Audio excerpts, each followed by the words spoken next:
आप सबकी तवज्जोहात एक चीज़ की जानिब मबजूल कराना चाहता हूँ।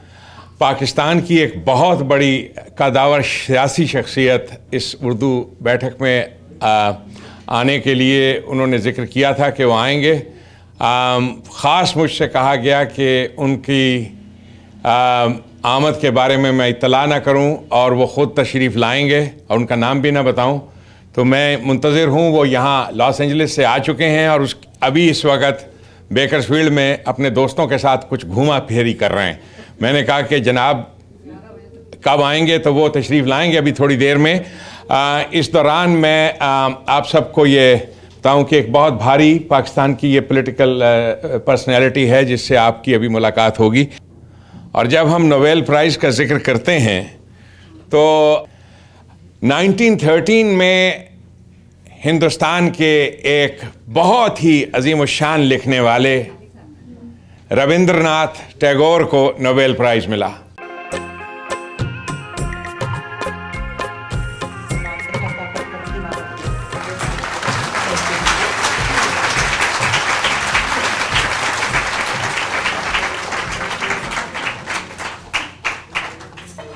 हमें अभी इतला आई है कि वो जो मेहमान हैं हमारे आ चुके हैं, तो मैं उनको लेके आता हूँ।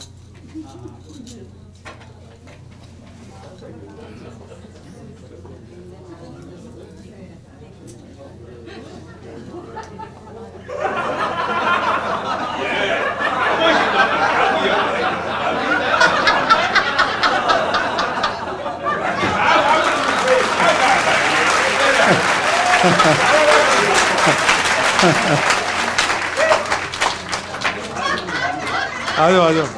और ये चक्कर क्या है इधर, आप लोग कर क्या रहे हो? अल्लामा साहब आप किधर? इधर आज मलाला डे है, आप पाकिस्तान वो धरना डी चौक इस्लामाबाद छोड़ के इधर किधर फिर रहे हैं आज? क्या चक्कर है?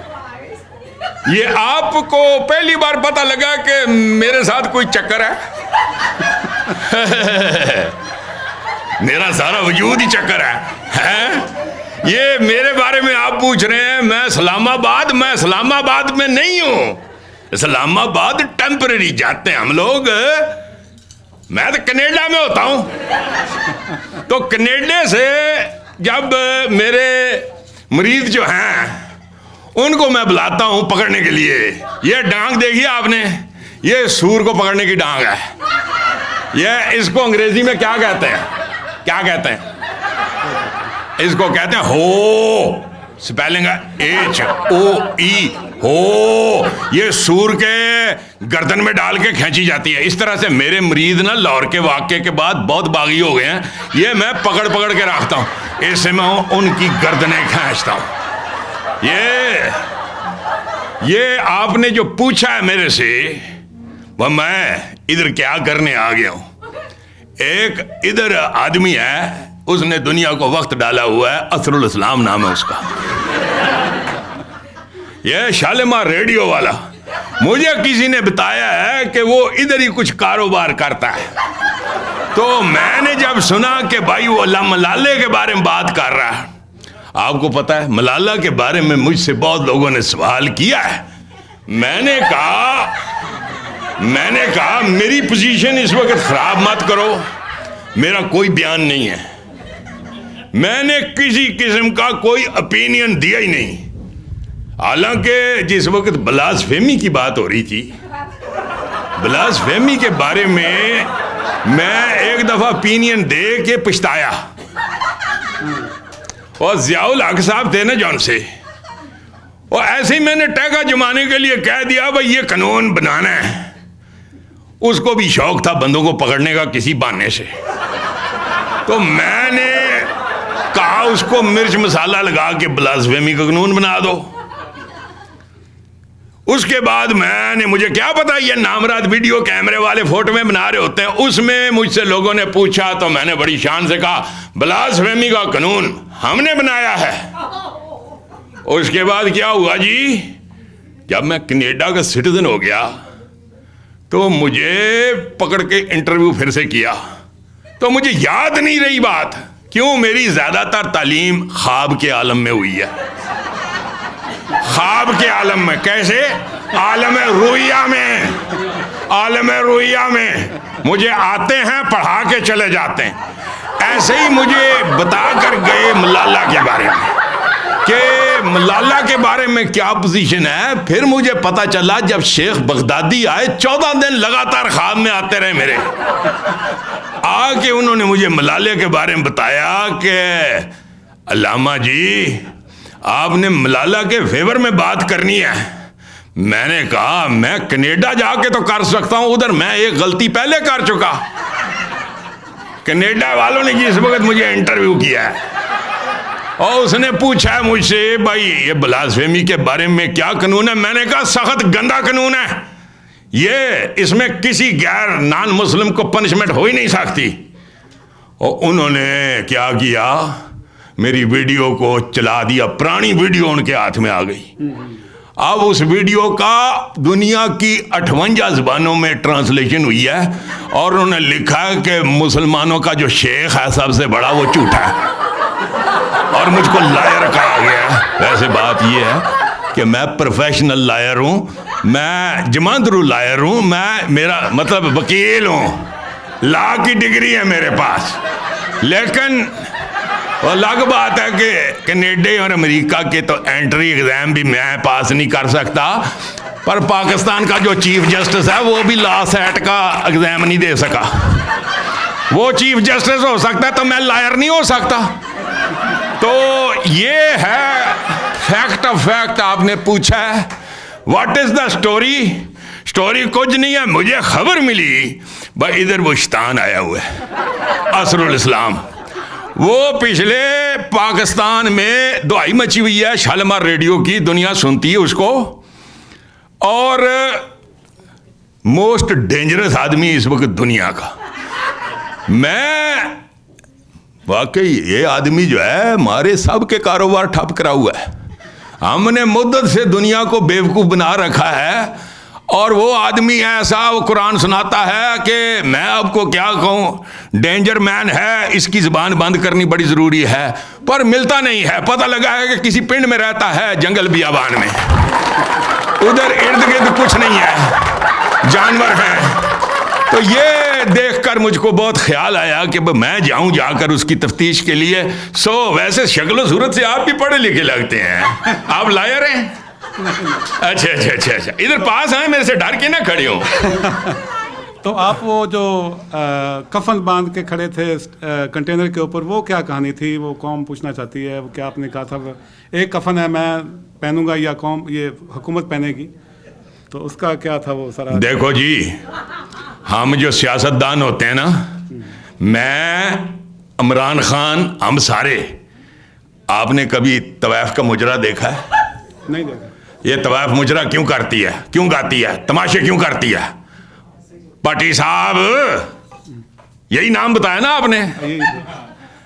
ये जो हमारी मुल्क है ना कौम, तमाशबीन कौम है, ये तमाशा देखने की शौकीन है। आपने कभी देखा नहीं तवाफ के गाल पे नोट रखते हैं ऐसे, और दूसरा आगे ऐसे उचक के ले जाती है, देखा आपने? तो ये अगर हम सियासी जलसे ना करें, हमें पैसे कौन दे? हमारे हुक्म मिलते हैं हमें, भाई आओ मुजरा पेश करो। परवेज मुशर्रफ ने इमरान खान को हुक्म दिया, जिस वक्त बुश गया ना उधर, इमरान खान मुजरा पेश करो, वो जुलूस लेके आ गया। परवेज मुशर्रफ ने जॉर्ज बुश को कहा, देखा वक्त पड़ा हुआ है जी, मेरी आप एक्सटेंशन दें, वरना तो ये मुल्क गया तालिबान के हाथ में। चुनाचे पैसे वट्टे उसने। ये हम सब की खेड़ जो है मिली भगत से होती है। इस वक्त भी जिस वक्त कौम को मुसीबत होती है, कौम से मुराद है हमारे जर्नैल, उनको जिस वक्त मुसीबत होती है किसी किस्म की, सारे मिले हुए रल मिल के करते हैं हम ये तमाशा। पर आप लोग ऐसे छोटी भी हाजिर रखे मत देखो मेरी तरफ अब हैं। ये राज की बात बता रहा हूं आपको। वो सारे मिली भगत के साथ हम करते हैं धरना तमाशा। उसमें सब ने मुझे कहा कि कोई जज्बाती तकरीर करो। पहले तो मेरा ख्याल था नंगा होकर डांस करूं, क्योंकि मैं सारे ट्रिक आजमा चुका हूं, कौम इंप्रेस ही नहीं होती। तो फिर मैंने कहा चलो, अपने सारे मुरीदों को इकट्ठा किया और कहा आप खड़े हो जाओ। तो मैं सिर पे कफन पहन के आया। आपके ख्याल में ये हम लोग मरने वाले लोग हैं। आज तक कितने जंगें हुई हैं, कभी किसी मौलवी को मारते देखा है आपने? हम लोग नहीं मारते। हमारे बच्चे तो अमेरिका में पढ़ते हैं, हम तकरीरें करते हैं अमेरिका के खिलाफ, उसी से तो पैसे मिलते हैं हमें। तो ये हमारी खेड तमाशा है। सर प्लीज आप समझा करें, आप शक्ल से पढ़े लिखे लगते हैं, इधर आकर बात करें, आप डर रहे हैं मेरे से। अगला सवाल आपसे कि आपकी आधी जिंदगी सपनों में गुजरी है, तो हमने सुना कि आप सपनों में प्राइम मिनिस्टर की कुर्सी बैठ गए थे। हाय हाय हाय हाय हाय, बड़े दुख की गल कर दी थी। देखो जी, वो बात ये है, सपना तो देखा है, ख्वाब देखा है। हाय, आपने ऐसे दुख की बात की है। ये अब सनी एक आध के पास म्यूजिशियन है इधर, अगर वो होता वाजा बजाता तो मैं आपको गा कर सुनाता अपना दुख कि मेरा दुख क्या है। इजाजत हो तो मैं गा कर सुनाऊं? हाँ, सुनाओ। ये मेरा कागज इधर असरुल इस्लाम चुरा कर ले आया है, वो इधर ही पड़ा है, अगर इजाजत हो तो मैं देखूं उसको। देखो देखो। फिर मैं आपको अपने सपने का दुख सुनाता हूं कि मेरे सपनों के साथ हुआ क्या है। मेरा भी सपना था, मैंने बड़े थेरे सपने किससे सुनाए कौम को। फलाना माम मुझे ख्वाब में आके पढ़ाता रहा 14 साल, मेरे से गलती से हिंदुस्तान में निकल गया 9 साल। वो किसी ने कहा कभी आप 9 साल कहते हैं, कभी 14 साल। मैंने कहा ख्वाब है, किसी दिन याद रहता, किसी दिन नहीं रहता, इसमें पर्टिकुलर होने की क्या बात है। पर पाकिस्तानी हमारी जो कौम है वो हमारे जैसों के पीछे तो लगती है ना।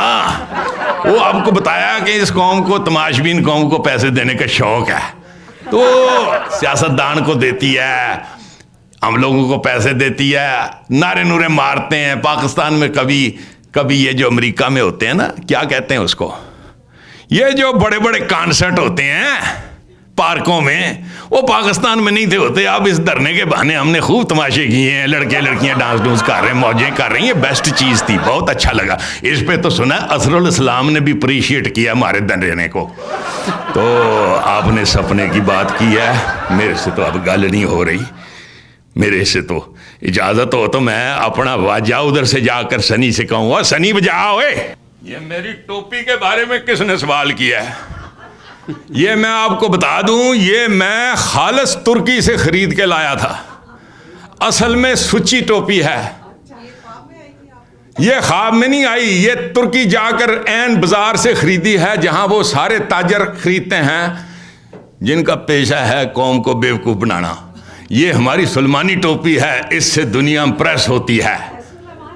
हाँ, अब आपने मेरे सपने की बात छेड़ी है ना।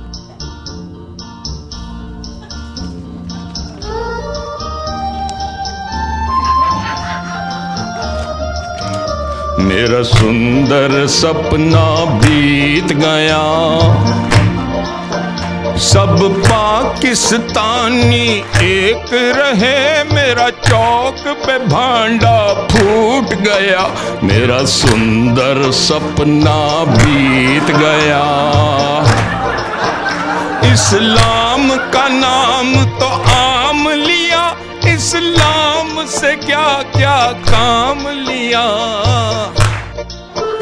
इस्लाम का नाम तो आम लिया, इस्लाम से क्या क्या काम लिया। सब पाकिस्तानी एक रहे, मेरा चौक पे भांडा फूट गया। मेरा सुंदर सपना टूट गया।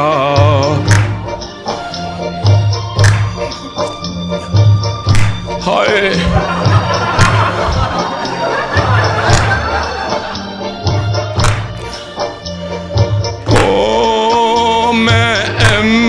था अल्लामा, मैंने खुद को कहा,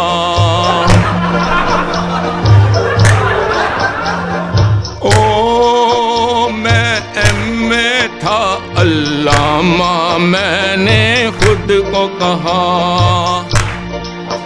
इस टोपी को अब आग लगे, आग लगे।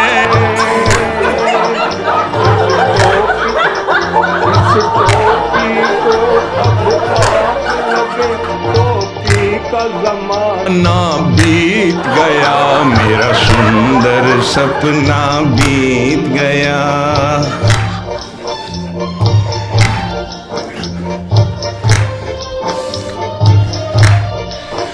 कंटेनर में दिवाली थी, मैं लीडर होने वाली थी। कंटेनर में दिवाली थी, मैं लीडर होने वाली थी। मैं ख्वाब में सब कुछ हार गई, बेदर्द जमाना जीत गया, मेरा सुंदर सपना बीत गया। सब पाकिस्तानी एक रहे, मेरा चौक पे भांडा फूट गया, मेरा सुंदर सपना टूट गया। मेरा सुंदर सपना टूट गया, मेरा सुंदर सपना टूट गया। आगे नहीं गाया जा रहा, रोना आ गया।